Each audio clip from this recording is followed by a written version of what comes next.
Since the 1960s, feminists and their accomplices in both the media and government have attempted to downplay the differences between men and women, boys and girls. That boys should behave more like girls has been the focus of much of our modern educational system. Sensitivity training is now commonplace, and it is subtly buried in the curriculum of most public education.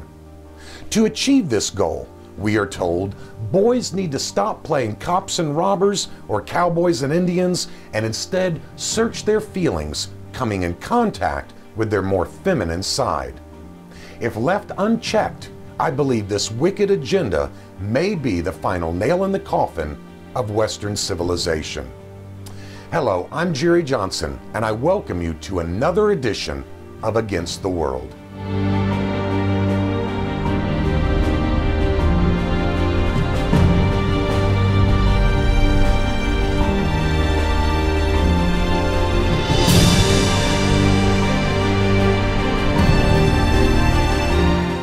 This episode of Against the World is brought to you by Trinity Reformed Baptist Church of Topeka, Kansas. For more information, visit them on the web at trinityreformbaptist.org or send an email to trinityreformbaptist@cox.net.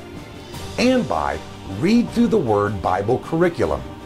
For more information, please visit them at www.readthroughtheword.com.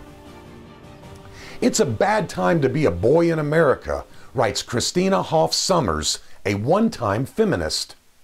Boys are less likely than girls to go to college or do their homework. They are more likely to cheat on tests, wind up in detention, or drop out of school. Yet it's the myth of the fragile girl, according to Sommers, that has received the lion's share of attention.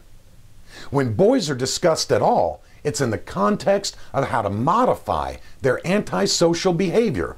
In other words, how to make them more like girls. Sommers chronicles her life and disillusionment in feminism in her book, The War Against Boys, and tells the story of how it became fashionable to attribute pathology to millions of healthy male children. It is the story of how we are turning against boys and forgetting a simple truth: that the energy, competitiveness, and corporeal daring of normal, decent males is responsible for much of what is right in the world. No one denies, she writes, that boys' aggressive tendencies must be checked and channeled in constructive ways. Boys need discipline, respect, and moral guidance. Boys need love and tolerant understanding. Sommers concludes, boys do not need to be viewed or characterized as medically or psychologically abnormal, and unfortunately, that is what our culture is doing. With that said, allow me to ask the following provocative questions.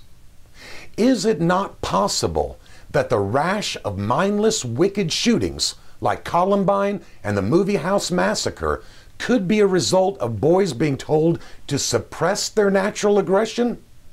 Is it not possible that this and the psychotropic drugs so many are forced to swallow, coupled with the Darwinian teaching that there's no meaning or purpose in life, builds up to the point that some young men just explode?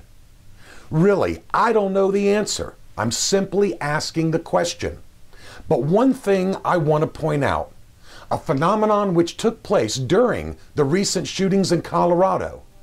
As the bullets were flying, 3 young men used their bodies as shields to protect their girlfriends, and as a result, died. No matter how feminists and social engineers have tried to castrate men to remake them in the feminist image, a man's natural instinct is to protect the physically weaker sex. And I, for one, am grateful. Until next time, this is Jerry Johnson, standing contra mundum against the world.